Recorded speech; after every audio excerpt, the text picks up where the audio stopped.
Friends, ಇವತ್ತು ನಾವು ರಾಯಚೂರು ಜಿಲ್ಲೆಯ ಸಿನ್ನೂರು ತಾಲೂಕಿನ ಬಾಳೆ ಗಿಡದ ಕ್ಯಾಂಪ್ಗೆ ಬಂದಿದ್ದೀವಿ. ಇಲ್ಲಿ ವಿಶೇಷವಾಗಿ ಗೋ ಸಂವರ್ಧನಾ ಕೇಂದ್ರ ಇದೆ. ಇಲ್ಲಿ ನೋಡೋಕ್ಕೆ ಹಲವಾರು ತಳಿಯ ಹಸುಗಳನ್ನು ನಾವು ನೋಡ್ಬೋದು. ಮೊದಲಿಗೆ ಇದು ಓಂಗೋಲ್ ಓರಿ ಇದೆ ನೋಡ್ಬೋದು. ಅದ್ರ ಜೊತೆಗೆ ಇವ್ರ ಹತ್ರ ಪುಂಗನೂರು ಹಸುಗಳು ಇದ್ದಾವೆ. ಪುಂಗನೂರು ಜೊತೆಗೆ ಮಲೆನಾಡು ಗಿಡ್ಡನೂ ಇದೆ. ಮಲೆನಾಡು ಗಿಡ್ಡದ ಜೊತೆಗೆ ಜವಾರಿ ಹಸುಗಳು ಇದ್ದಾವೆ.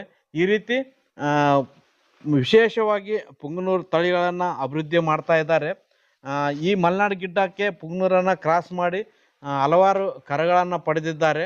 ಅದರ ಜೊತೆಗೆ ನಮ್ಮ ಜವಾರಿ ಹಸುಗೂ ಕೂಡ ಪುಂಗನೂರನ್ನು ಕ್ರಾಸ್ ಮಾಡಿದ್ದಾರೆ. ಆ ಕಡೆ ಕಾಣುವ ಹಸುಗಳು ನಮ್ಮ ಜವಾರಿಗೆ ಕ್ರಾಸ್ ಆಗಿರೋವು. ಈ ರೀತಿ ಇವರು ಇಚ್ಛೆ ಅಂದರೆ ನಮ್ಮ ಕರ್ನಾಟಕದಲ್ಲಿ ಪುಂಗನೂರನ್ನು ಡೆವಲಪ್ ಮಾಡಬೇಕು, ಪುಂಗನೂರು ಬೆಳಿಬೇಕನ್ನೋ ವಿಶೇಷ ಆಸಕ್ತಿ ಇದೆ. ನೋಡ್ಬೋದು ಇಲ್ಲಿ ಪ್ಯೂವರ್ ಪುಂಗನೂರು ತಳಿಯ ಓರಿ ಅದು ಇವರಲ್ಲೇ ಡೆವಲಪ್ ಆಗಿರೋದು.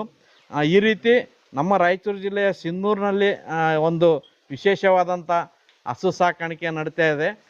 ಇವರೇ ನೋಡಿ, ರಾಮಕೃಷ್ಣ ಅಂತ. ನಮಸ್ತೆ ಸರ್. ನಮಸ್ತೆ ಸರ್. ಸರ್, ನಾನು ನಮ್ಮ ಕರ್ನಾಟಕದಲ್ಲಿ ವಿಶೇಷವಾದಂಥ ಹಸು ಸಾಕಾಣಿಕೆ ನೀವು ಮಾಡ್ತಾ ಇದ್ದೀರಿ. ಯಾಕಂದ್ರೆ ದುಡ್ಡು ಕೊಟ್ಟು ಪುಂಗನೂರಿಂದ ಹಸುಗಳನ್ನ ತರ್ತಾರೆ, ಅದನ್ನ ಸಾಕ್ತಾರೆ, ಮತ್ತೆ ಅದನ್ನ ಮಾರ್ಬೇಕಾದ್ರೆ ದುಡ್ಡು ಕಾಸ್ಟ್ಲಿ ರೇಟ್ ಹೇಳ್ತಾರೆ. ಆದ್ರೆ ನೀವು ವಿಶೇಷ ಕೆಲಸನ ಮಾಡಿದಿರಿ. ಯಾವ ತರ ಆಸಕ್ತಿ ಬಂತು ಸರ್ ನಿಮ್ಗೆ? ನಮಗೆ ಏನಿಲ್ರಿ, ಪುಂಗನೂರ್ ಮೇಲೆ ಆಸಕ್ತಿ ಐತಿ ಸರ್.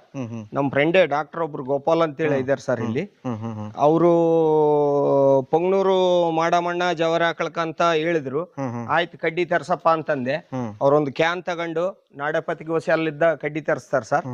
ನಮ್ಮ ಯಾವಾಗ ವೀಟಿಗೆ ಬರ್ತಾವ ಅವಾಗ ಬಂದು ಮಾಡಿಕೊಡ್ತಾರ ಸರ್.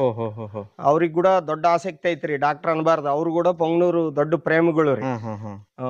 ಇನ್ನ ಸಣ್ಣ ಹುಡುಗರಿ, ಸಣ್ಣ ವಯಸ್ಸಿನಾಗೆ ಬಾಳ ಡೆವಲಪ್ ಮಾಡ್ಯಾರ್ರಿ.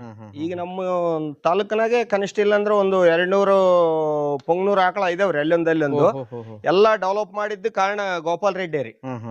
ಅವ್ರಿಗೆ ದೊಡ್ಡ ಆಸಕ್ತಿ ಐತಿ ಇದ್ರ ಮೇಲೆ. ಅವ್ರು ಎಷ್ಟು ದೂರ 30 ಕಿಲೋಮೀಟರ್ 40 ಕಿಲೋಮೀಟರ್ ಆದ್ರೆ ಕೂಡ ಪುಂಗನೂರ್ ಮಾಡ್ಬೇಕಪ್ಪ ಜವಾರಿ ಹಾಕಳ್ಕಂದ್ರೆ 30-40 ಕಿಲೋಮೀಟರ್ ಆದ್ರೆ ಕೂಡ ಬೈಕ್ ತಗೊಂಡ್ ಹೋಗ್ಬಿಡ್ತಾರೆ, ಹೋಗಿ ಮಾಡಿ ಬರ್ತಾರ. ನಾವು ಕೂಡ ಫೋನ್ ಮಾಡಿ ಹೇಳಿದ್ರೆ ಎಲ್ಲಿ ಬ್ಯಾಸತ್ಕನಾಗಲ್ರಿ. ಈಗ ನಿಮ್ಮ ಹತ್ರ ಪುಂಗನೂರ್ ಎಷ್ಟಿದಾವ್ ಸರ್? ನಮ್ಮ ಹತ್ರ ಪುಂಗನೂರು ಒಂದು 6 ಇದಾವ್ ಸರ್. ಒಂದು ಮಲೆನಾಡು ಗಿಡ್ಡ ಐತಿ, ಒಂದು ಜವಾರಿ ಆಕಳ ಐತಿ ಸರ್, ಒಂದು ಒಂಗೋಲ್ ಓರಿ ಐತಿ ಸರ್. ಇಷ್ಟ ಇದಾವ್ ಸರ್. ಓಕೆ, ಇದೇ ತರ ಅಭಿವೃದ್ಧಿ ಮಾಡ್ರಿ ಸರ್. ನಮ್ಮ ಕರ್ನಾಟಕದ ರೈತರಿಗೆ ಅನುಕೂಲ ಮಾಡಿಕೊಡ್ರಿ. ಆಯ್ತು ಸರ್. ನಮಸ್ಕಾರ ರೀ. ನಮಸ್ಕಾರ ಸರ್.